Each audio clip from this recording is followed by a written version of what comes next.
السلام عليكم ورحمة الله وبركاته. الحمد لله رب العالمين والعاقبة للمتقين ولا عدوان إلا على الظالمين وأشهد أن لا إله إلا الله وحده لا شريك له ولي الصالحين وأشهد أن محمدا عبده ورسوله صلى الله عليه وعلى آله وصحبه أجمعين. أما بعد, inshallah, this is a reminder to myself and to those who are present. It was unannounced actually to give this short reminder, but the more we repeat the majalis al-dhikr, majalis al-ilm, the more benefit will be for us, first and foremost. And we are in the masjid, from the masajid of Allah.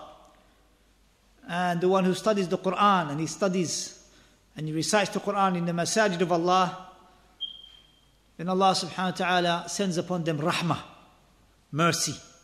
And Allah subhanahu wa ta'ala sends down upon them tranquility.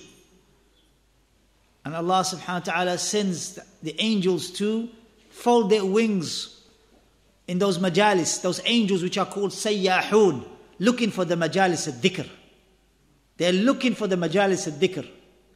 And so they settle in those majalis.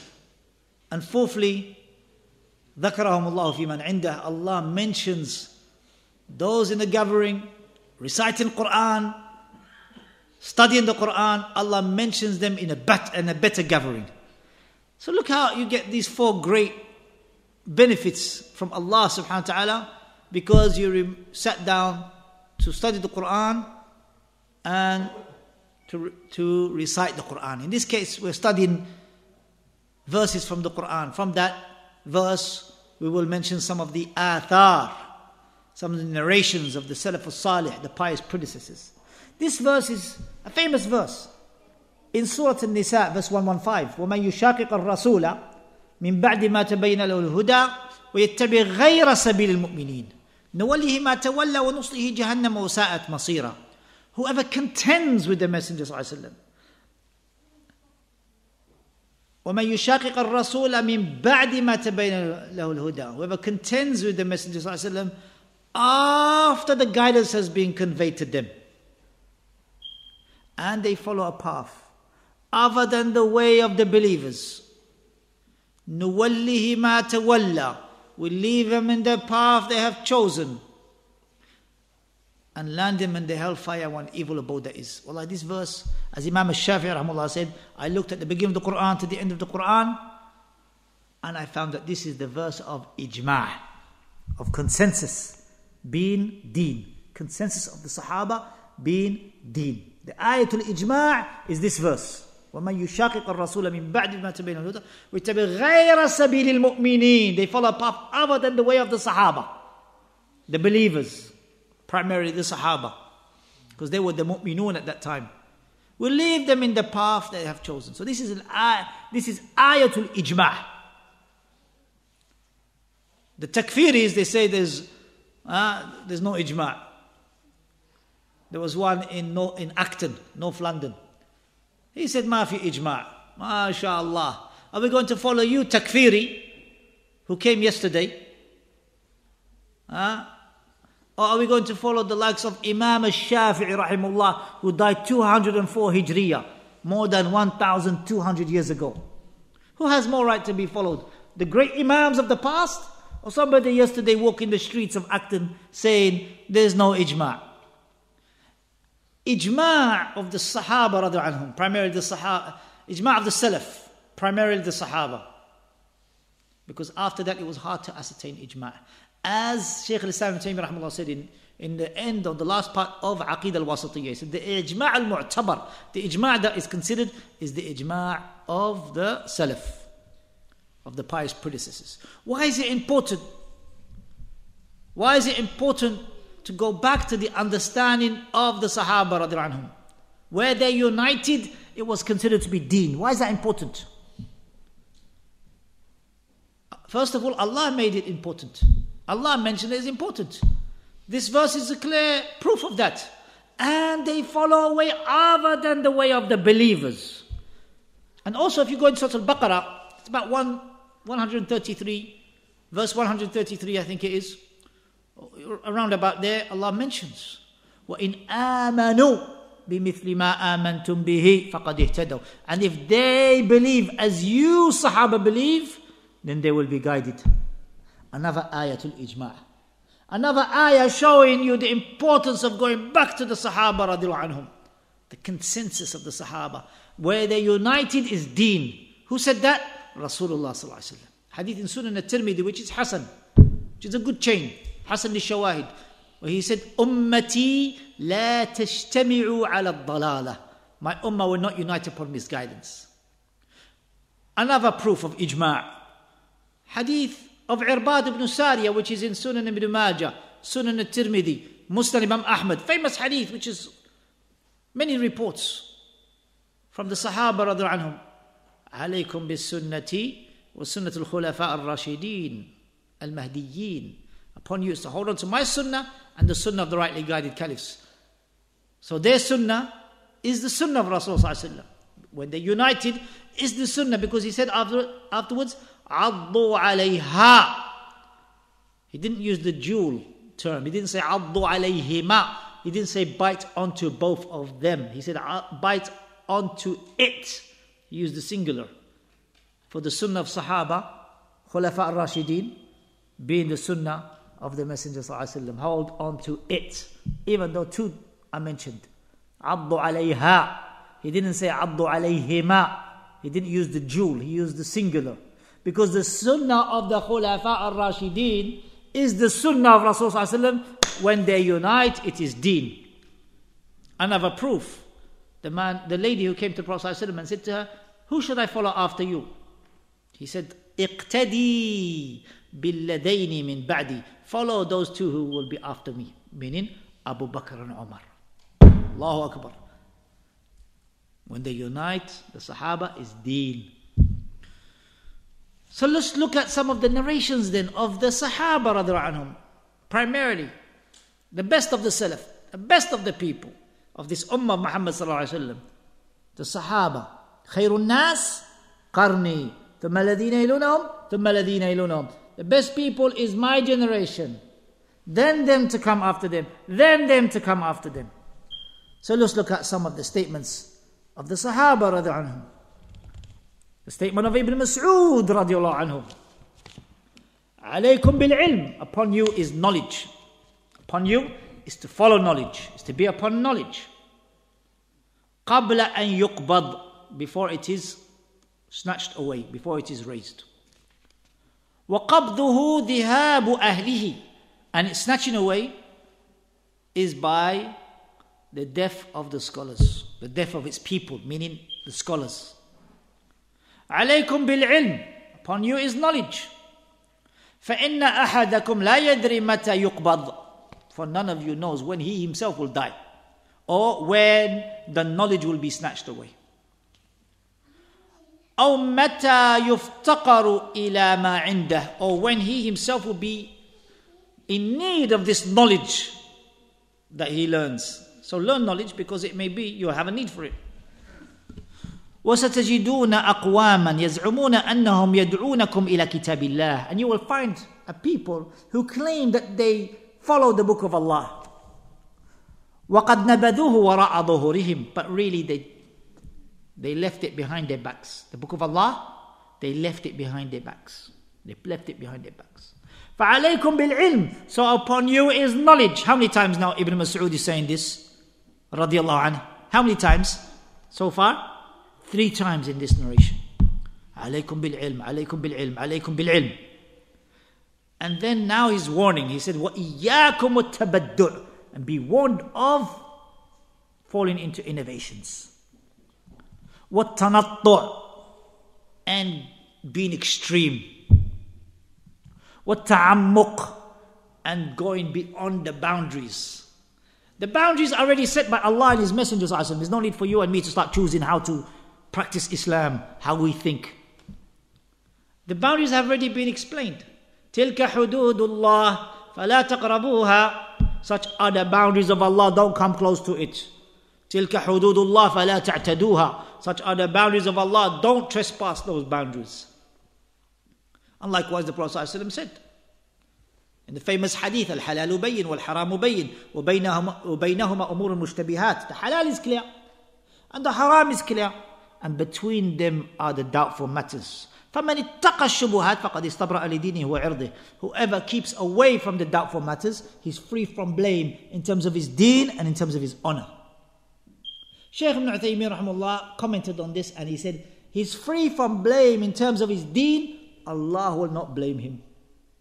He's free from blame in terms of his honor, the people will not blame him. Why? Because he kept away from the doubtful matters. ألا إن لكل ملك حمى ألا إن حمى الله محارمه. This is the rest of the narration. Indeed, for every king there is a sanctuary, a place which is the boundary, with the boundary, sanctuary. ألا إن حمى الله محارمه. The sanctuary of Allah are the prohibited matters. Don't go beyond the prohibited matters to the doubtful affairs. So the halal is clear and the haram is clear. Here, ta'ammuq, going in extremism, going beyond the boundaries, is bringing that which Allah didn't bring in ibadah. Bringing that what the Prophet ﷺ didn't bring in ibadah. So the people invent ways of worshipping Allah or ways of getting closer to Allah that Allah didn't bring, that the Messenger ﷺ didn't bring. In the famous hadith of Abu Sa'id al-Khudri radhiallahu anhu, that the Prophet ﷺ said, there isn't anything that will get you to paradise except that I told you about it. There isn't anything that will keep you away from the hellfire except that I have warned you away from it. And Abu Dhar Ghifari radhiallahu anhu said, تركنا رسول صلى الله عليه وسلم وما طائر يقلب جناحيه في الهوى إلا وأخبرنا عنه. I've left you upon a way, a clear way, that even a bird flapping its wings in the sky, I told you about it. Abu Dhar al-Ghifari radhiallahu anhu. So Ibn Mas'ud after he told us knowledge, afterwards he said, be warned of falling into innovations. Be warned of extremism. Be warned of going beyond the boundaries. And then he ended with a beautiful statement. وَعَلَيْكُمْ بِالْعَتِيقِ. And upon you is the ancient affairs. The original state of affairs. The way of Sahaba. Upon you is to go back to that time. This hadith is sufficient to defeat all of these misguided groups. First of all, alaykum bil ilm. Jama'at tabligh is not upon ilm. What you don't have, you can't give. Faqi chay la yu'ti. Are you teaching the people belief in Allah, in His beautiful names and attributes correctly? Are you teaching people to worship Allah alone? Are you teaching people the severity of shirk in the different categories of shirk? The shirk in dua, the shirk in calling upon others besides Allah, the shirk in relying upon others besides Allah, the shirk in loving others more than they love Allah or on par with Allah. Are they teaching this in detail, clarity? The shirk of talismans, the shirk of amulets, the shirk of relying upon good luck charms and bad luck charms. All of that is shirk. Do they teach this in detail? No, they don't. So what you don't have, you can't give. Alaykum bil ilm. And incidentally, Ibn Mas'ud radhiallahu anhu was in Kufa. Imam Abu Hanifa rahimahullah was in Kufa. In Iraq, in Kufa. And many of the narrations that Imam Abu Hanifa rahimahullah took from was from Ibn Mas'ud radhiallahu anhu. So why don't they take this narration from Ibn Mas'ud? Or is it difficult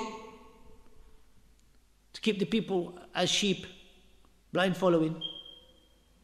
No.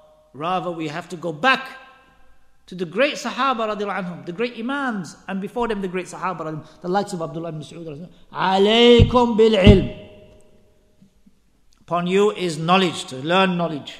Not keep the people, no brother, don't read Bukhari, no brother, don't read Hadith, no brother. Ya akhi, read Bukhari, read Muslim, the two most authentic books after the book of Allah. But make sure, if you come to a hadith that you don't understand, you take it back to the people of knowledge. Some ahadith are clear, and some ahadith you need to take it back to the people of knowledge. Some ahadith are clear. Eat with the right hand, don't eat with the left hand, for shaitan eats with the left hand. It's clear. Straighten the roads. It's clear. Sahaba showed us how to straighten the rows. Anas bin Malik radiallahu anhu, Nu'man ibn Bashir radiallahu anhu, hadith in Bukhari, in Kitab al-Adhan. He said, we see each and every one of us used to join their feet with their feet, yani the heels with the heels and the shoulders with the shoulders of the next one. Where you will find this? You will not find this in the Deobandi Mosque, you will not find this in the Brevvi Mosque, you will not find it in the Ikhwani Mosque, you will not find it in the Takfiri Mosque, you will not find it in all of these masajid. You will find it in the mosque where they are establishing the athar. They are establishing these narrations. When you come to this masjid, mashallah, tabarakallah, Markaz Mu'ad ibn al-Jabal, you will find this, alhamdulillah, straightening the rows, closing the gaps, shoulder to shoulder, heel to heel. You'll find it. Why? Because ibadah is important. And you want to be like the Sahaba. And the Prophet ﷺ agreed to this prayer. Because he himself said, straighten the rows, for I see you behind my back. SubhanAllah, one of the miracles that Prophet ﷺ was given, even though he was leading the prayer, he could see the Sahaba behind his back. And so he agreed to that, of their straightening the rows. And how they straighten the rows. Because somebody might say, oh, that was Anas. He was young. That was Nu'man. He was young. SubhanAllah. Sahaba radiallahu anhu, no one opposed them. And they established what straightening the rows and closing the gap meant. So you will not find this in other masajid, except the masajid following the narrations, following the salaf as-salih, the pious predecessors. And if that, you will find them not only in ibadah, in their prayer like that, you will find them in their zakah and in their siyam and in their following the Sahaba radiallahu anhum. And you will find them in their aqeedah before all affairs, in their aqeedah, following the way of the Sahaba radiallahu anhum. Their belief in Allah and His books and His angels and the pre-decree and the last day. And the messengers, they will all 6 beliefs. You will find them going back to the Quran and Sunnah in the understanding of Sahaba radiallahu anhum. So this is a beautiful statement from the great companion Abdullah ibn Mas'ud radiallahu anhu, which you'll find in Sunan al-Darimi, number 144.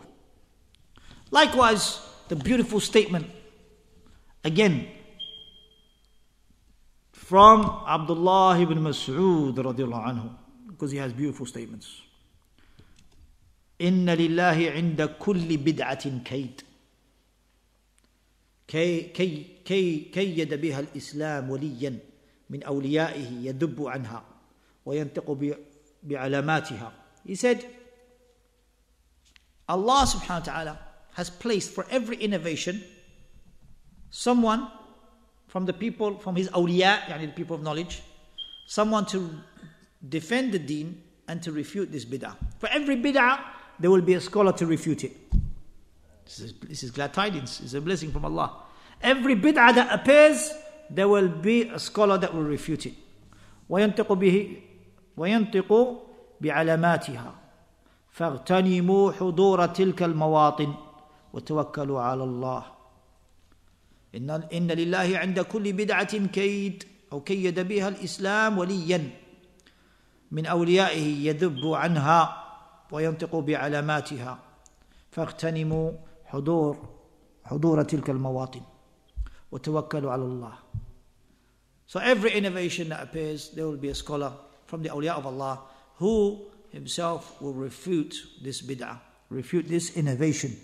So benefit from these affairs, yani those affairs that the scholars have refuted from those innovations, and rely upon Allah subhanahu wa ta'ala.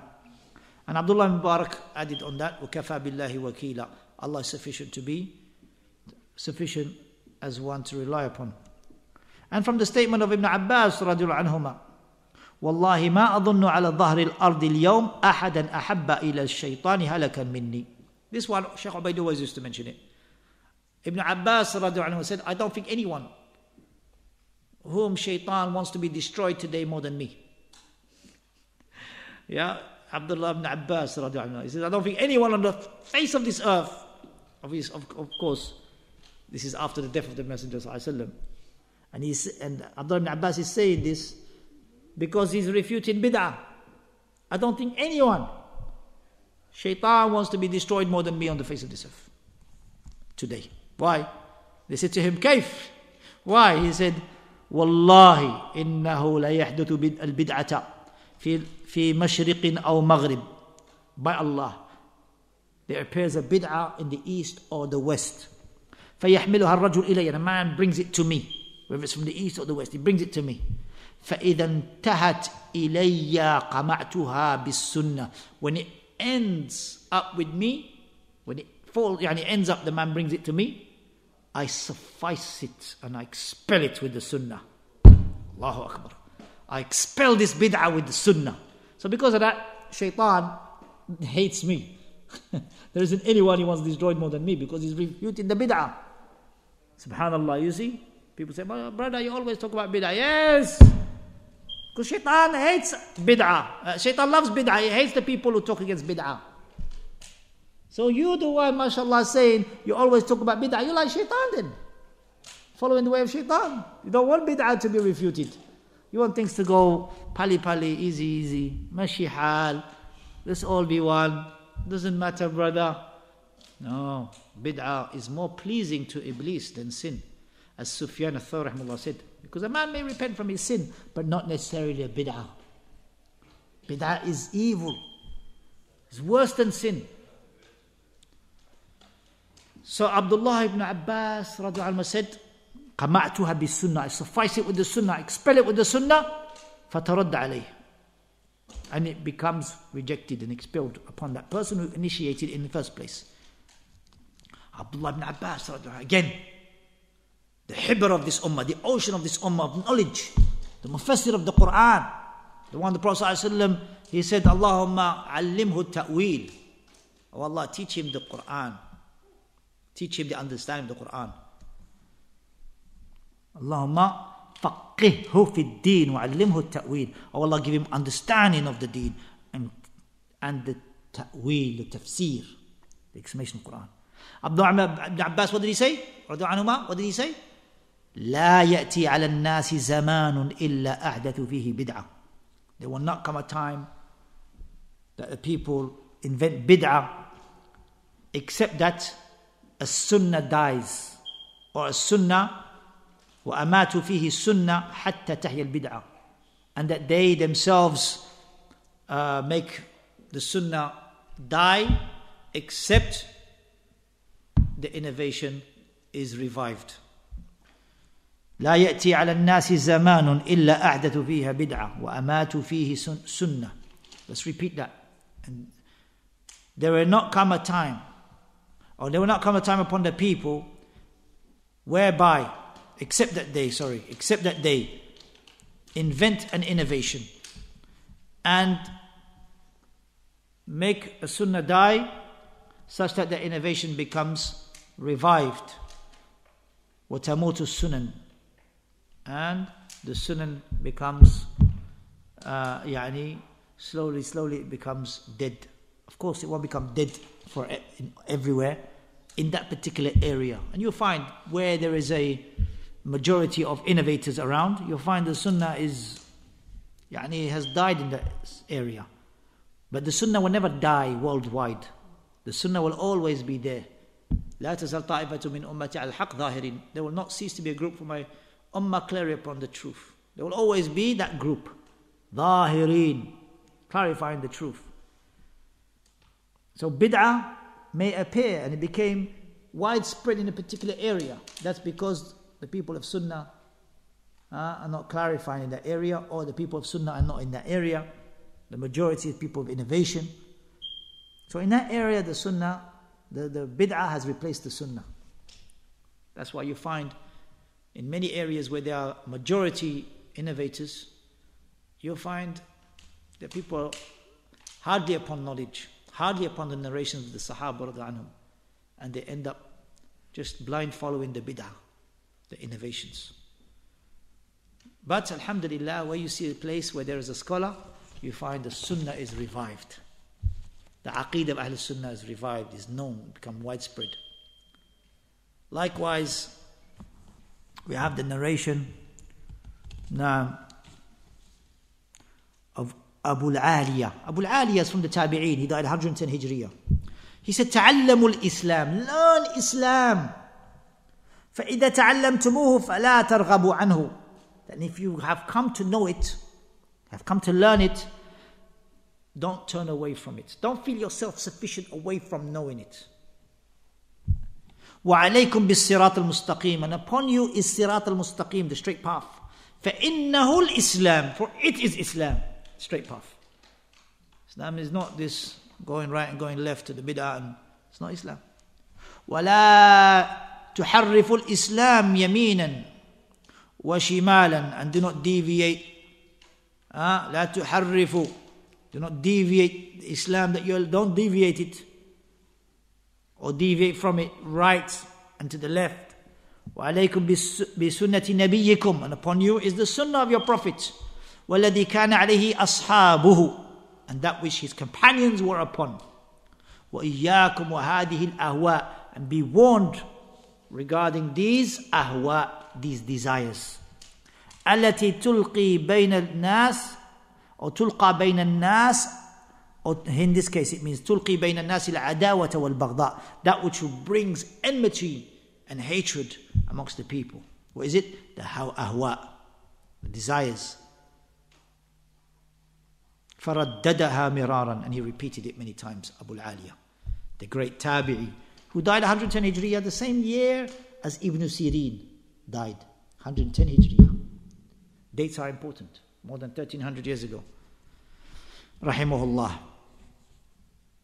Now,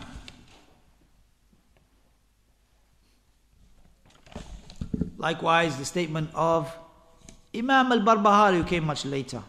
He said, اعلم أن الإسلام هو السنة والسنة هي الإسلام. Know that Islam is the sunnah and the sunnah is Islam.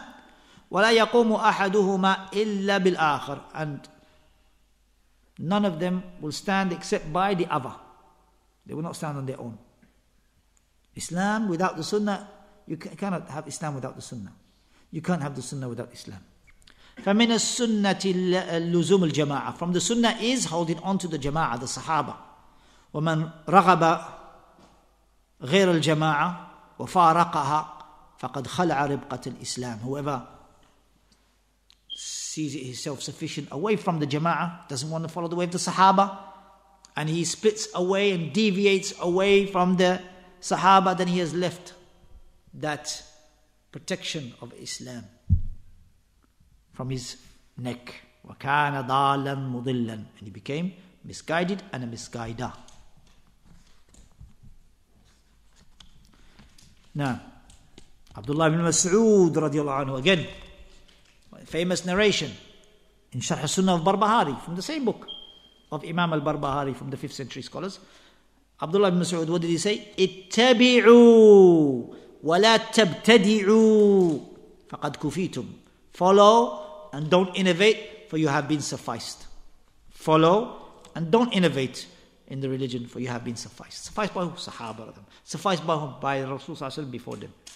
اتبعوا ولا تبتدعوا فقد كفيتم.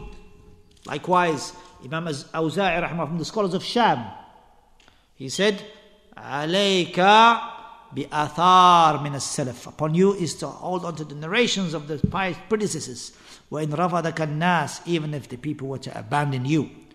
وإياك وآراء الرجال. And be warned with regards to the opinions of men. وإن زخرفوها لك بالقول. And even if they were to beautify it with their speech.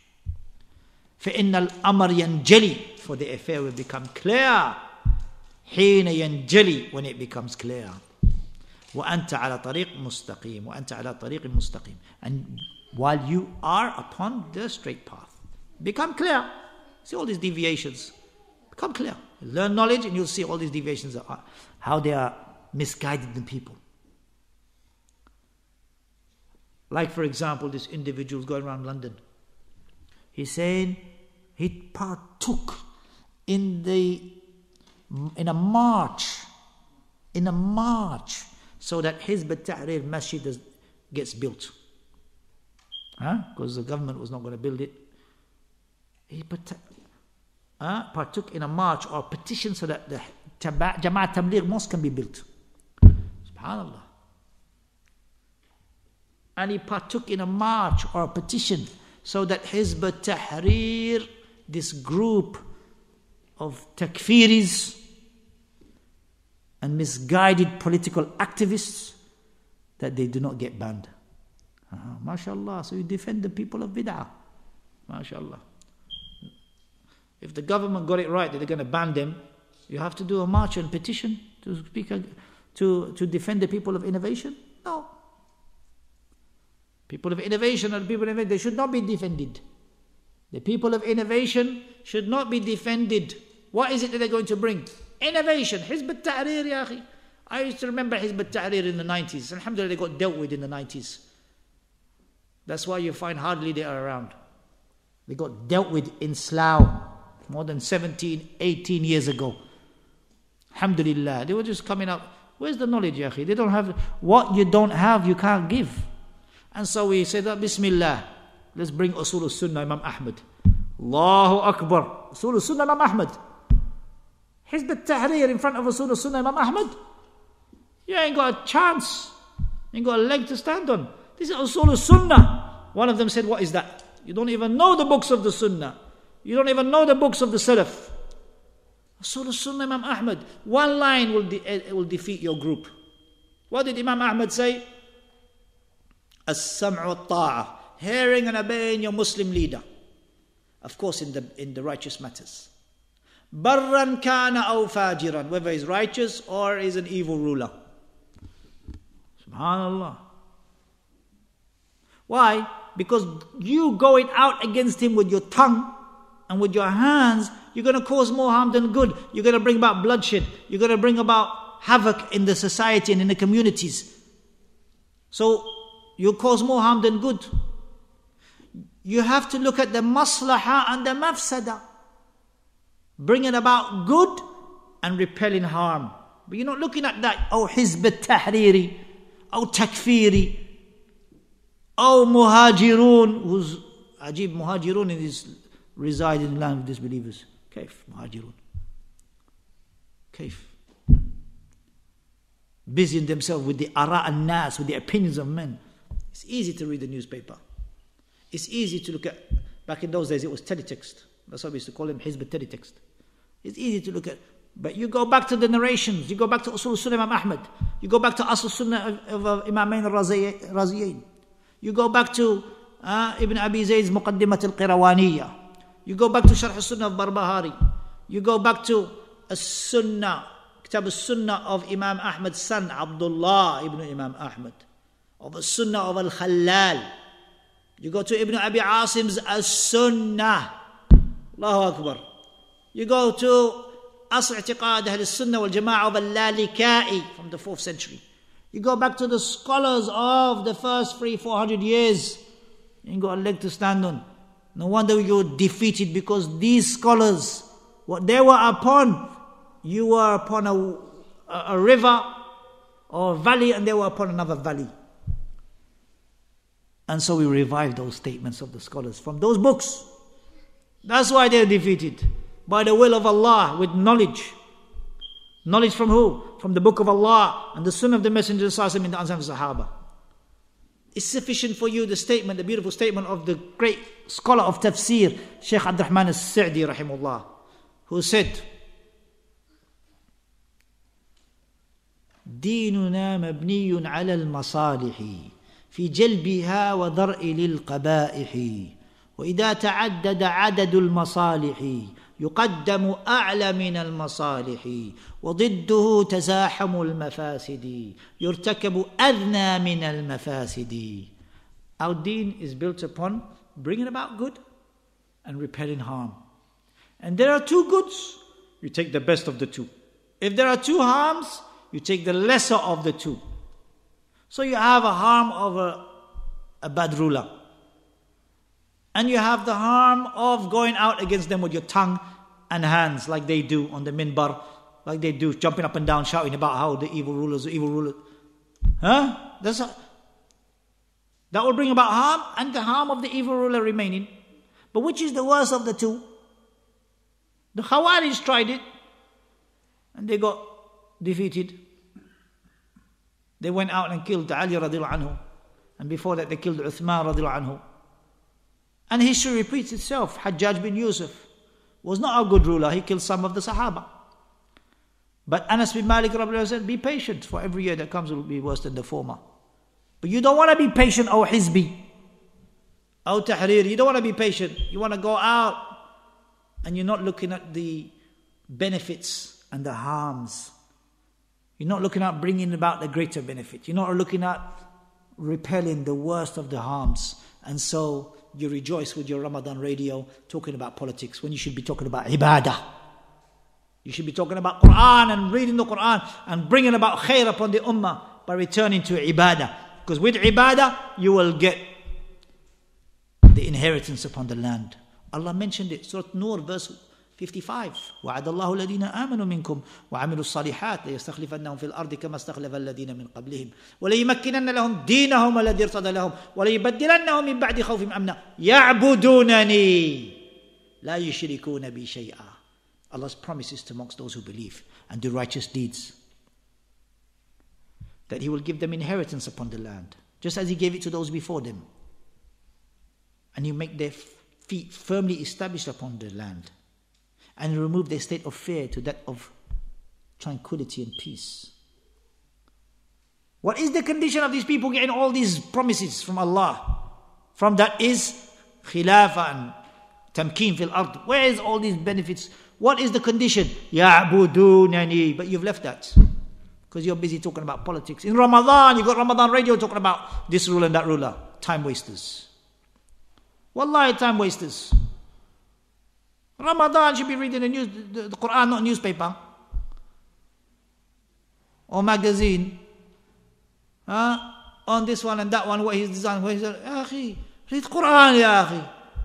Each letter you recite, you get reward, and each reward is multiplied 10 times. لا أقول ألف لام ميم حرف ولكن ألف حرف ولام حرف وميم حرف. Reward upon reward, ibadah upon ibadah. Allah will give you tamkin in the earth. It's a promise from Allah. يَعْبُدُونَنِي لَا يُشْرِكُونَ بِي شَيْئًا. But you're too busy in the ummah with the politics. With this one and that one. All of you are responsible, not just the rulers. Yes, they're responsible. But you are responsible for yourself and for your household. كُلُّكُمْ رَاعٍ وَكُلُّ رَاعٍ مَسْئُولٌ عَنْ رَعِيَّتِهِ. All of us are responsible. Go back to the athar as-salaf. Hassan al-Basri rahimahullah said, Wallahi, these people didn't bring one day of good. These khawarij, these takfiris, one day of good they didn't bring. One day of good. So alhamdulillah, they got defeated here in this city of Salah, walillahi alhamd. And they had an Amir al-Mu'mineen, their own leader, which they considered to be the leader of all the Muslims. Billah, are you serious? A leader of all the Muslims walking on Stoke Porges Lane. Billah, come on, akhi, wake up. Where is he now? This one leader of all, Amir al-Mu'mineen. If you were to go to China, nobody would know him. If you were to go to Indonesia, no one would know him. He's supposed to be Amir al-Mu'mineen. If you go to Malaysia, nobody would know him. Amir al-Mu'mineen, billah. Come on, wake up. Deen of Allah is clear. It's built upon narrations. دين نبي محمد آثار نعم المطية للعبد آثار فلا ترغبن عن الحديث وأهله فرأي ليل والحديث نهار ولربما غلط الفتى سبل الهدى والشمس بازغة لها أنوار. Our deen is built upon narrations. Not just anyone come and just دين النبي محمد آثار نعم العطية آثار. This blessed مطية to be given is to know the narrations, to know the akhbar, قال الله قال رسول الله قال الصحابة. Blessed. But they don't have that. They don't have آثار. We have آثار of the salaf, of the pious predecessors. The best of them, the Sahaba, they don't have that. They have, I think, in my opinion, in this newspaper, and in this event, and in this, and this, and this. This is all to be put aside because nothing will go in front of Book of Allah and the Sunnah of the Messenger ﷺ in the understanding of the Sahaba. So may Allah subhanahu wa ta'ala protect us and aid us throughout all of these misguided groups. May Allah keep us firm upon Tawheed and Sunnah until we meet Him. أقول قولي هذا واستغفر الله لي ولكم فاستغفروه إنه هو الغفور الرحيم.